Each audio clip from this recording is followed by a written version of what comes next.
Good morning, everyone. I'm going to start out here. It has already started snowing. I don't know if you can see it or not, but I want to show you. This is what I do in the wintertime. I always put up shower curtains. I have my rod, and we put up these really thick shower curtains. This time, though, I'm having a hard time with keeping it down, so I've used all kinds of things. This is the west side of the cabana, so it's pretty nice. All my girls, they're really, really upset about being locked up. But right now, it's starting to snow. The storm's coming in.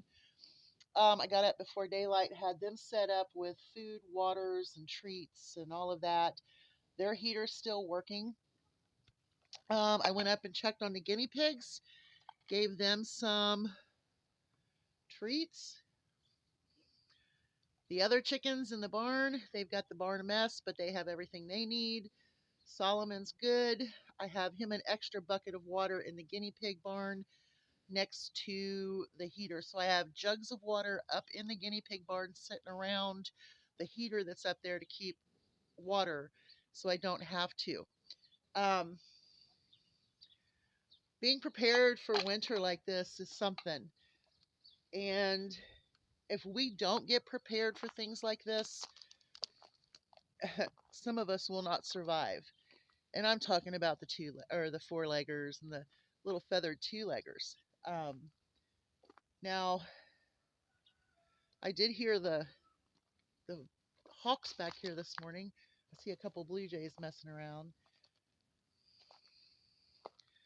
But they did get all the trees cut down in the line that we need cut. There's Solomon. Hi, baby. You love the snow, right? You're ready to get out in it once it gets up to the feet. He loves snow, don't you, boy? What are you doing? He had beef tips and um, shrimp macaroni and cheese this morning, and he's eaten quite well this morning already. So what they're going to do is they're going to start putting our fence up back here, and I've got to start thinking where I want to put our barn. Um, what I'm going to do, I don't even know if you can see the snow yet or not. It's coming down. But what I'm thinking is like where this burn pile is would be somewhat ideal, but we have all the way back to the fence line back here. So basically what we're doing is we're only going to fence in half the acreage. Um, but all of this stuff back in here, all the way back. So I'm thinking the barn should be like maybe right here, um, even with the chicken barns. I would like to get a couple of shipping containers first and see if we can deal with that and put them with the doors facing north and have a gap in between them so that way we can use that as an extra little out spot. But there won't be that winter wind. Um, Maybe put a top on the two to give it a topper. Um, Maybe do that if that's going to be cheaper than a barn, and maybe just do all shipping containers. So that's kind of where I'm at for next year. Not sure where it's going to go, but we are getting the fence put up. He said he would start Monday, but with this storm coming in, I kind of doubt it. You know what? I say let's go in the warmest room of the house and go have a talk.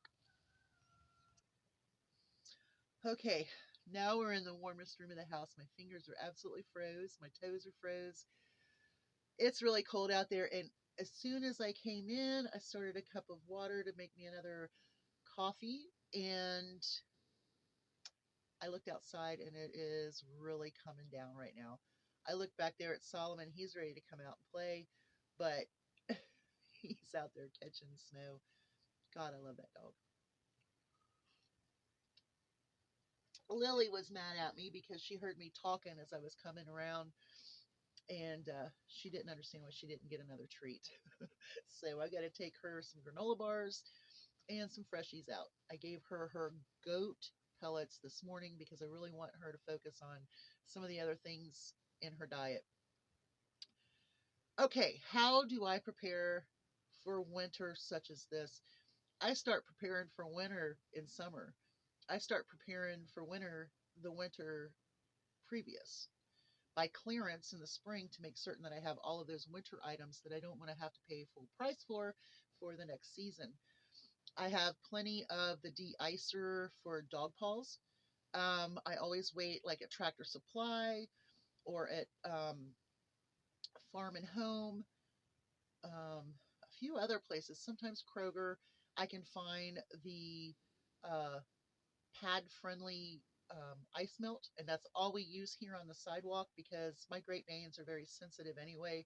They do not like going out in this. As a matter of fact, it is like a carousel ride when it's super cold out because they can only stay out so long.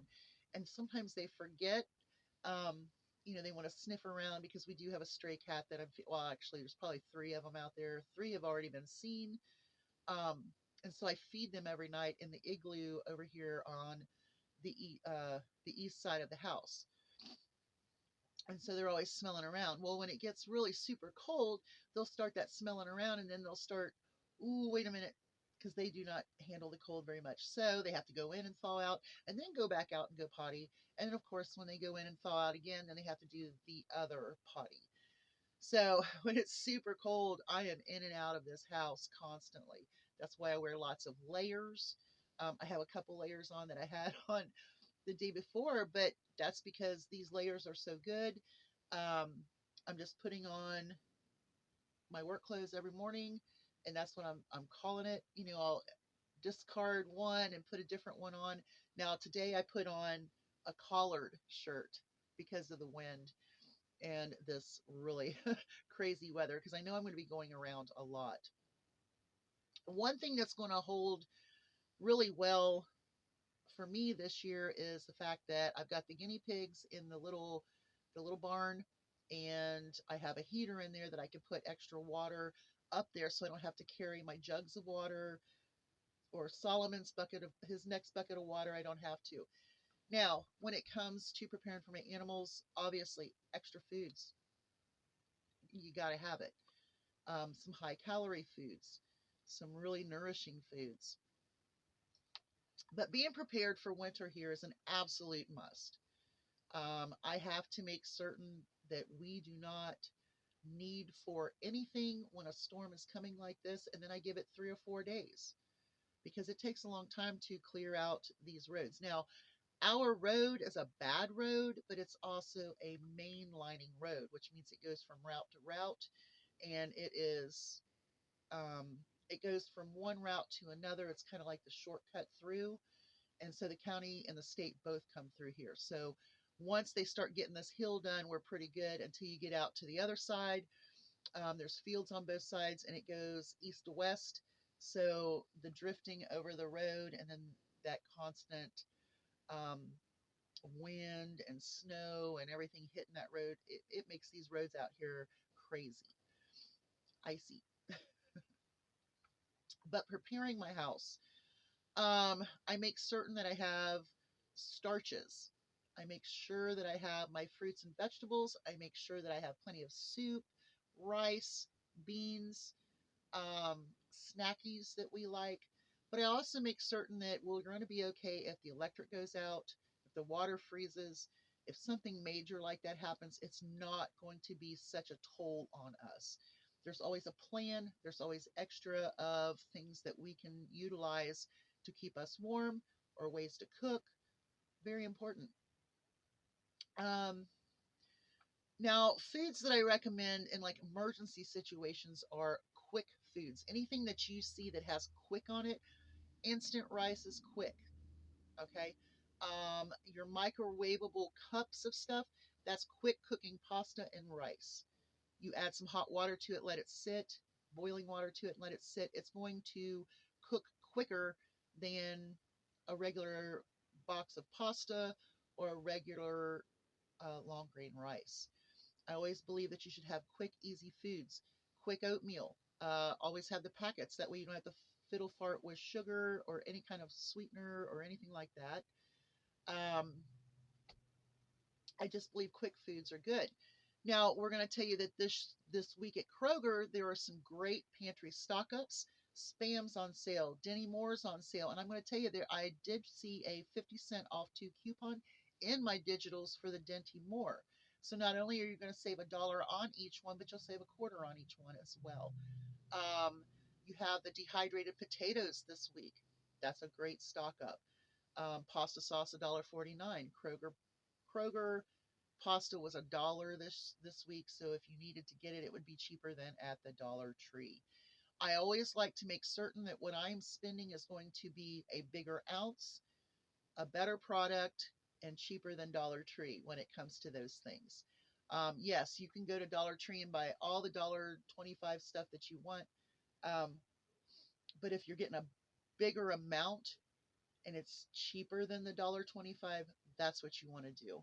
So sauces, condiments, we always make sure we have plenty of those. I do those sales. And that's what I mean. If you're a couponer, you are going to be better prepared than someone that's just thinking about being prepared. And that's why I think preppers should think like couponers because you are getting specific products at the lowest price that you can get it, plus, minus. You get it? I mean, like when the soups are on sale, I don't just buy one soup. I buy as many as I can for that sale or that coupon. It's so important. Um, you are the only one that can make your economy. You are the only one that can prepare your home just in case of storms or, you know, something don't get to the store, but you still have four or five of them. They're out of stock. Um, supply shortages, so on and so forth. I hope this all made sense. I think my brain's still cold from being outside in that wind, but it's starting here. Let's just go out and see what it looks like now. It is coming down more. I mean, I don't know if you can see it or not.